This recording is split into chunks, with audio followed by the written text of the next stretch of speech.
সঙ্গে শেয়ার করতে চাই, গতকাল রাতের এই 12 ঘন্টার সময়কালে বাংলাদেশের আসলে যেই দুর্ঘটনাটা গতকাল ঘটেছে সেটা যারা আহত হয়েছিলেন, অগ্নিদগ্ধ হয়েছিলেন, তাদের বিষয়ে একটি আরও বেশি খারাপ খবর আপনাদের সঙ্গে শেয়ার করতে চাই।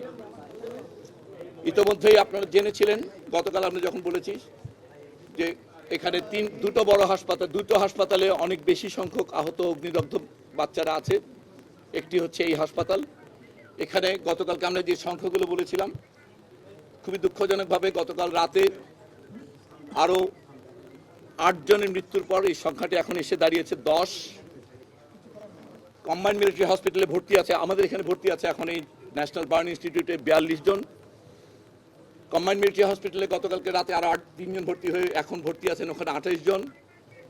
সেখানে সর্বমোট মৃতদেহ ছিল 15 জনের, যেখানে কুমিল্লা জেনারেল হাসপাতাল থেকে 1 জন এবং আরেকটি দেহ নিয়ে যাওয়া হয়েছিল, সেটাকে ওনারা মৃতদেহ হিসেবে বলছেন না, সেটা হচ্ছে উত্তরা আধুনিক থেকে যেটা নেওয়া হয়েছে সেটা একটি দেহাবশেষ। তো সেখান থেকেই তারা ইতিমধ্যে মরদেহ হস্তান্তর করেছেন 8 জনের কাছে। যিনি পাইলট, ওনার মরদেহটি মর্গে আছে এবং 6টি মরদেহ আনআইডেন্টিফাইড হিসেবে এখনো আছে।